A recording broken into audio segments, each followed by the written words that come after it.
Hundreds of drivers with dozens of teams compete in multiple series with one ultimate goal: to race in the Indianapolis 500. Yet each year, only 33 dreams come true.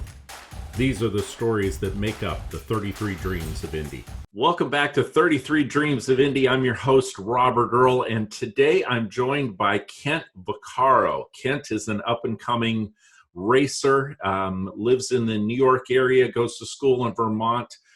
So in comparison to my location in Florida, he was telling me how it was 7 degrees versus our 70s here in Florida.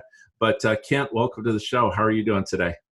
Yeah, I'm doing really good. Thank you for having me on. I appreciate that. And I am quite jealous about the weather down there in Florida. You know, I think that is the to-do list for some racers, is to make it to such a point that they can hop back and forth and be able to do the warm weather. Kent, if you follow the road to Indy, you may not see that name, but there are different paths in racing, and Kent and I are going to take a little time to explain that and talk about that. But this last year, Kent, you participated in the FIA Formula 3 America's Championships. Is that correct? Yep, that is correct. Formula 3 is kind of the other ladder series for Formula racing in this country. I started racing Formula 4 2 years ago and did 2 years of that. Basically, the F4 and F3 ladder was started by the FIA over in Europe because they realized that a lot of drivers that aren't in Europe struggle to get over there and struggle to make it into FIA Formula racing. So they started a number of F4 series around the world and also a number of F3 series around the world. So the idea is generally you start in F4 at your local home country and then move up to F3. And then if you're good, you move over to F3 Europe and then into F2 and hopefully F1 at some point. But certainly for me, my goals lie elsewhere. Okay, so as I look at that and to kind of break that down a little bit more, when we get to the F3 level, there's F3 going on at different locations. So there's F3 South America, there's F3 Europe, there's F3 Asia. There's a number of F3s that are going on. It appears to me the F2 is a little bit more of the factory driven, or a little bit more of the support series that's for the Formula One that people see on ESPN or formerly on NBC, that Sunday morning racing show that comes on for some folks, although it's a lot of crossover that when folks like racing, they just don't always admit it.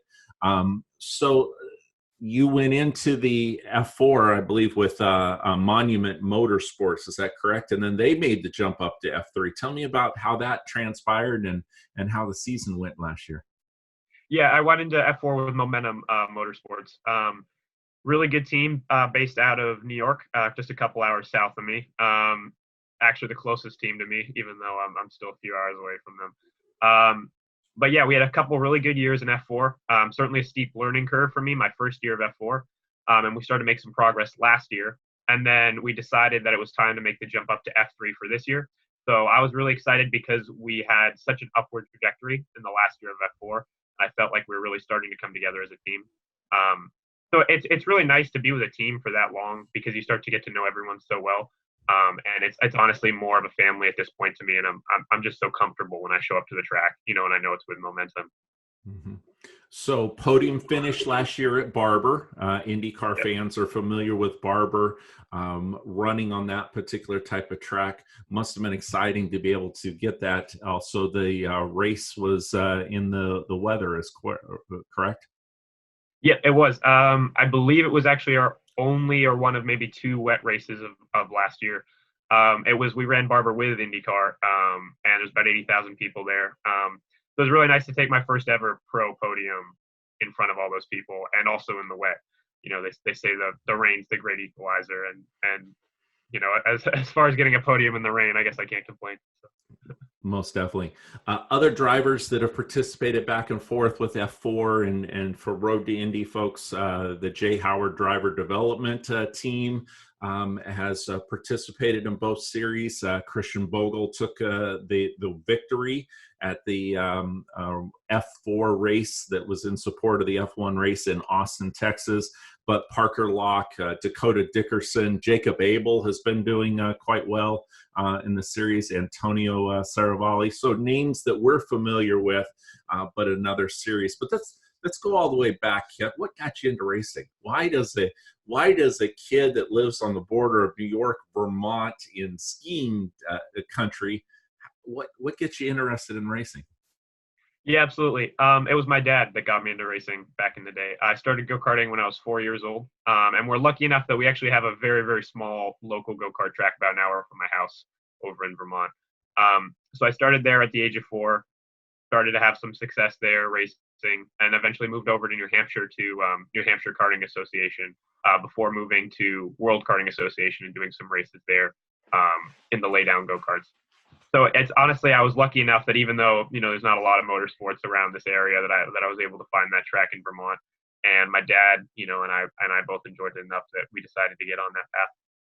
Had he raced before, or was this something that was an interest to him and he said, hey, let's go out and do this? How did that come about? Yeah, he's always been a car guy. And he did some schools like the Skip Barber School, which I also participated in. And he did some go-karting himself, but never, anything professional. He just did it because he enjoyed it. And so I came along and he decided, let's have a try at this. And it's been going really well so far over the last few years. So very thankful that he got me into it. So you're very young, you're racing go-karts, you're doing the competition at your local track. You go over the next couple states, there's a larger track, you get to go to that, you start having some success there at those tracks. Talk me through then what's the progression and what happens next? How do you make that transition from karts to cars? Absolutely, yeah. So we decided that after doing some years of lay down go-karting, just if you're unfamiliar, the kind of go-karts I'm talking about are WKA enduro karts. So you lie down flat on your back on them and race them along big tracks, including Daytona, and even the junior series go-karts get up over 100 miles an hour. So that was my first taste of kind of racing on the big tracks and of some real speed. And at that point, we decided that we did want to go car racing. So we actually did a year of Spec Miata and SM2 with the SCCA amateur side. And we were lucky enough that around the same time at one of the enduro kart races we went to, we met up with some of the SCCA pro people, kind of as F4 was just starting to take off for the first time and starting to announce for the first time. And we're very lucky about that because honestly, we weren't in the pro scene at all at that point. And so that was our first kind of eye opener to what's available to us. And meeting some of the people there allowed us to figure out how to break into racing. And within about 2 years, I was saddled up for my first F4 race. We contacted a lot of teams and decided to go with Momentum. And at that point, it's just about testing and kind of finding your feet in a pro car for the first time, and learning how to get out of a go-kart and forget some of the skills there when you go into a race car. So let me touch upon two things there, because to fill you in, this last couple weeks, I was attending the Lucas Oil Racing School shootout. 27 drivers together. They get to drive the spec cars, very similar to a Skip Barber car that's put together. The winner, Eli Navarro, gets his full season paid for next year in the Formula cars. And the winner of the Formula Car Series gets a scholarship towards USF 2000. So to give you that aspect of it. But you touched upon two things. You were racing a particular series, but through the contacts and the outreach that you did at the same track, you started to either learn about or make relationships from that standpoint. Is that something that your dad taught to you? Is that something that maybe you're a little bit more outgoing? How did that come about, of you making those contacts? I'll touch upon that and then a follow-up question.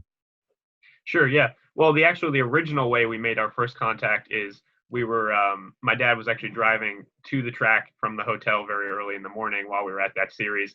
And he stopped by the side of the road and actually picked up someone from the SCCA and gave him a ride over to the track, and just started talking. And it's funny kind of how things work out like that. And that was the first contact we got. And then at that point, racing is largely about, making contacts. It's obviously has a lot of business aspects to it. And we can, go talk about that later. But that's something that I've been learning and working very hard on. And just meeting people. I recently came back from PRI, where I spent 3 days networking. So yeah, that's a whole part of racing that a lot of people don't know about and don't think about.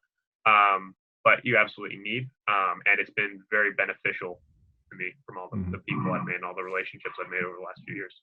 And I'm not trying to give you more competition, but I want to go down that a little bit, because share with the folks, how did you get in contact with me?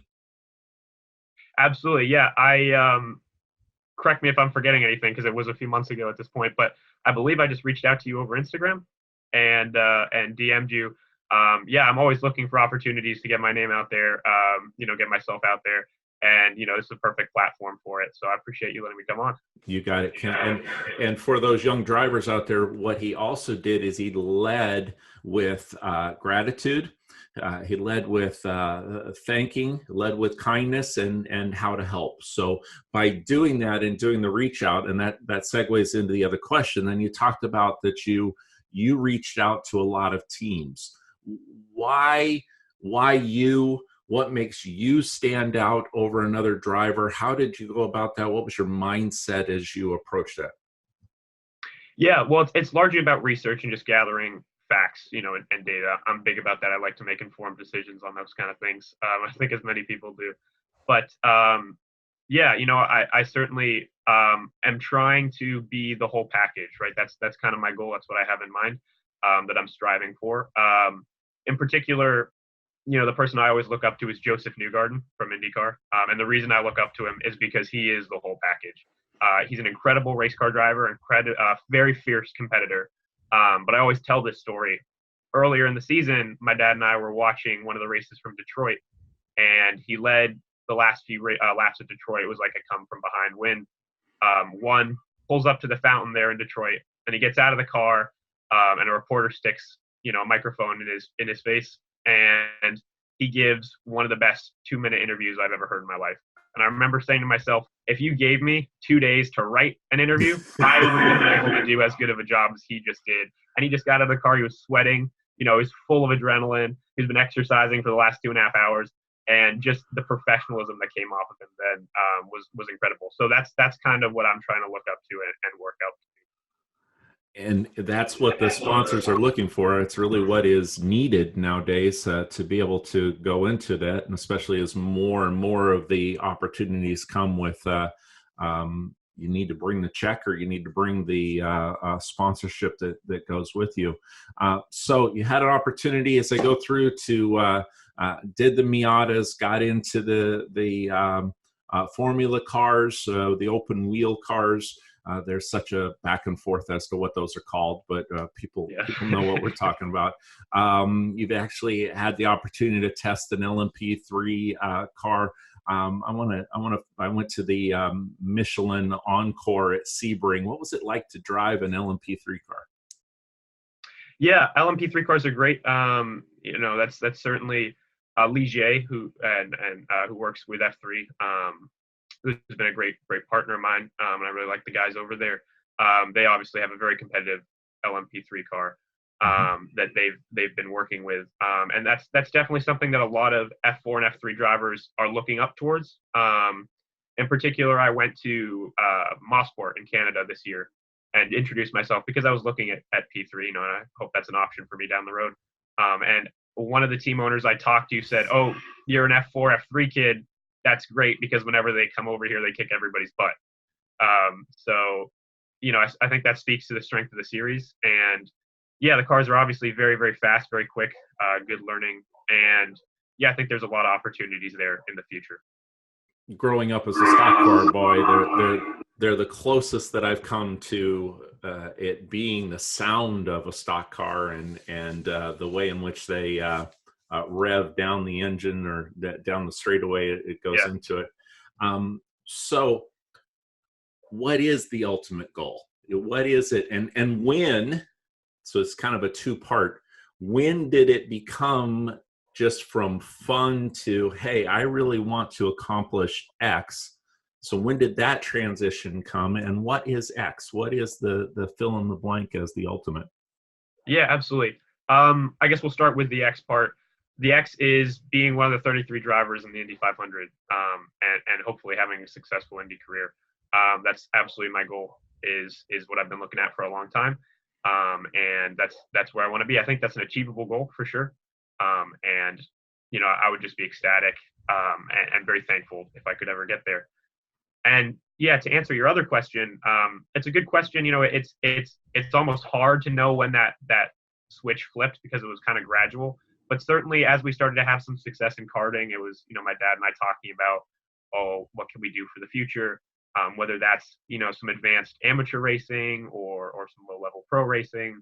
But honestly, I'm not sure it actually ever really hit me until I was at my very first F4 race, and then it was finally, wow, okay, I am here, and this is something that's available to me. So let's go out and do this. Talk about that a little bit further. What was that like? What was that experience? Yeah, well, I was very young as an F4 racer. I was 15 years old when I raced F4. Couldn't even drive on the street yet. I was driving F4 cars. I was at Homestead in front of a number of people. There was Trans Am there and some other series that we were racing with. So it was overwhelming in some regards, but also you kind of just have to take that plunge, especially in racing. It's a very competitive field, very competitive sport. And I don't think there was any way to prepare myself more than what I was doing to prepare myself for that race. And you just kind of had to take the plunge and go into it. Very hectic weekend. That first, like I said before, that first year of F4 was a very steep learning curve for me. And not only just with the racing, also with the making relationships and trying to learn how to be a professional. I view it as almost being like a table, and if one of those legs is off, then it wobbles. So if you don't have the fitness part down, if you don't have those business contacts, if you don't have the social media, if you don't have the driving skills that are down, and this is my 2 cents worth, a lot of drivers spend so much time on the simulator that they're not adding value to the folks that they're working with. Their table is a little out of balance, and it can be corrected. They have coaches on the driving standpoint. They don't have coaches in the other areas, and that's something that they need to look into. So we're almost upon 2020. Might actually already be 2020 by the time I produce all this and get this out. So what's on the horizon? What are you looking forward to in the upcoming year? Yeah, I'm looking forward to a really good year of F3 next year. As you just talked about, I've been trying to make sure that all those legs of the table are set for next year. And yeah, we had some success this year, so I think there's no reason why we can't build on that. And I intend to build on that and make some good things happen next year in Formula 3. Okay, so working on Monument, or is that something to be announced? Or I don't want to go anything from that standpoint. Yeah, absolutely. It'll be with Momentum Motorsports. Momentum. Sorry, Momentum Motorsports. Yeah. That's exciting. There a number of races. That schedule was just announced to be able to come out. So I believe you're at Road Atlanta, you're at Sebring, you're at a number of the classic tracks. And it's spread out over the sea. Any other racing, or do you still get back into the kart? How do you keep sharp when you're not racing? Yeah, it's a mix of sim racing. It's a mix of a little bit of karting, which I intend to pick up more next year. As we got into pro racing, the karting kind of took a back seat, which is true for a lot of people. But I think it's a really good cheap way to get seat time. So I think that's something I want to pick up more this year. And also trying to get other opportunities when they come. Last year, towards the end of the year, I did a Trans Am race, which actually ended up being a wonderful opportunity that I raced against some real paid professionals for the first time. People have been doing it for a long time, including Rafa Matos, who you may have heard of. And yeah, ended up having a really, really good, and that was also my first stock car, road car, roofed car racing. So pro racing. So that was honestly a great experience for me. So yeah, trying to get some experiences like that and keep up with the F3 stuff, testing. We're busy in the testing season right Watkins Glen for that Trans Am car, and that's a historic track as well to be able to do that. So, dream for me a little bit. You've talked about that ultimate goal. What would it be like to make and start and run in the Indianapolis 500? It's honestly, I can't even imagine in some ways. I'm sure it's just an incredible amount of emotion. And to be honest, it's getting to that level is kind of a thank you, and also everybody's hard work paid off. There's a lot of people who have helped me get to where I am. So getting to that point would certainly be a definitive message, that everybody who's helped me get there, it's all paid off. I appreciate that. Why Indy? Have you been to an Indy 500? Actually, I have not been to an Indy 500 yet. I intend to get to one soon, though. Indy. I've watched Indy on TV for a long time. I think in America, that's obviously the top Formula car racing, and I think that it really speaks for itself. There's some incredible drivers in IndyCar. They're starting to keep up with the technology really, really well. They've announced hybrids, and more horsepower in the future. They've got the aero screen going for this year, so I think they're starting to find their place in the world of racing. And I think that's a series that's just going to grow and keep moving up. I think so as well, with the investment to Penske stepping up with the stewardship of the track and being able to go through that.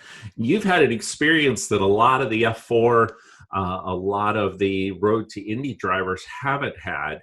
And this year, the introduction of the cockpit protection system, a fin that goes in front, but you've actually been running for the last 2 years with the Halo system. So talk about the Halo and at what point did you not see it in your vision anymore? Yeah. Yeah, no, it's always an interesting thing to talk about because there was so much controversy about it when it came out. And I was curious. I was very curious the first time I sat in an F3 car, what that was going to be like. Sitting in the pit lane when you're not moving, it's very noticeable. And actually, my engineer was the first person to kind of put this into words, and it's very true. The second you start rolling out on the pit lane, you turn the limiter off and you look down the track, it's gone. It's just out of your vision. And so, it's definitely saved. I've already seen it save people, both in Formula One and around here. So I think it was a exact right opportunity for safety advancement and safety that they needed. And I think the cars are starting to incorporate it a little better. Like the Super Formula car, I think it looks really good on the Super Formula car. They're using it over in Japan. And yeah, it's honestly you can't see it, it was just strange to most people because it looks so obvious, but you really, as you look down track, it just goes away from your vision. And the second you pull back into pit lane, it's back right in front of you. But now, you may not have thought of this, but if I asked you to get into a car tomorrow that did not have the Halo system, that had maybe just the cockpit protection, or it did not have any of the protections that were on there, yeah, how would you feel about that? I would imagine as a racer, you'd just get in and go. Yeah, absolutely. I think if you gave me a car tomorrow, whatever it would be, I would drive it. But yeah, honestly, it might feel a little weird to get back into a Formula car without a Halo. Like the Trans Am car has a roof and a windscreen, so it doesn't have the Halo, and it doesn't feel like it needs the Halo, obviously. So getting into a Formula car without a Halo might be a little strange.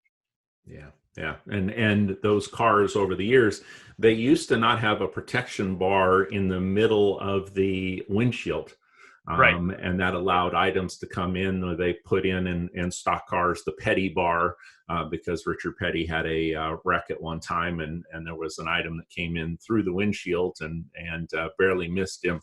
I think sometimes, aesthetics aside, we have to put these things in place for racers, because you put racers on a gurney with an engine on it.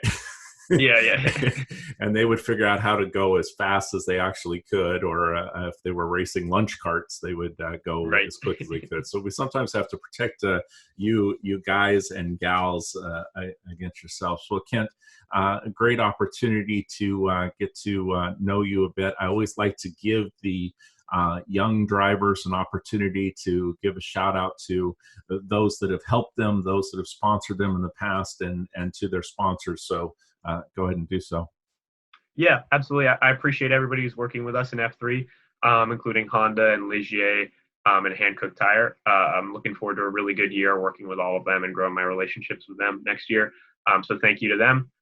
Thanks to my parents and everybody around me who's supporting me. And if you'd like to follow along, please follow along on social media: Twitter, Facebook, Instagram. I use all of them at Kent Vacarro, Vaccaro, 16. That's the same handle for all of those. Or you can check out my website, kentvacarro.com.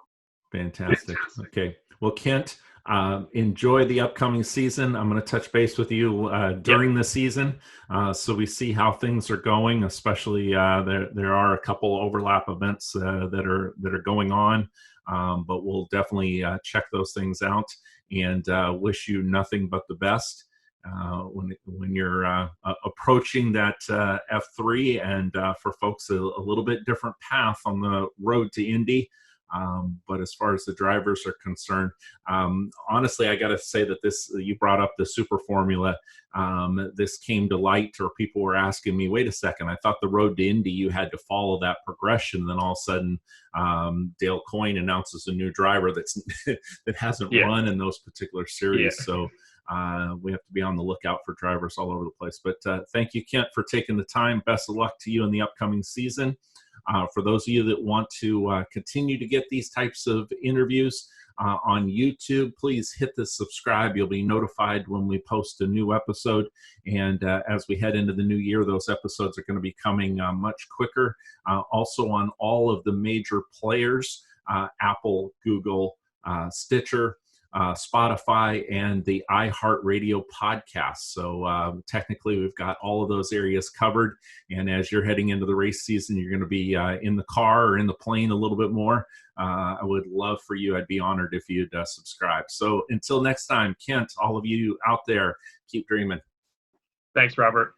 Thank you so much. Hope you enjoyed this video from 33 Dreams of Indy. It would mean the world to me if you would click subscribe so that you could be notified of any new videos that come along.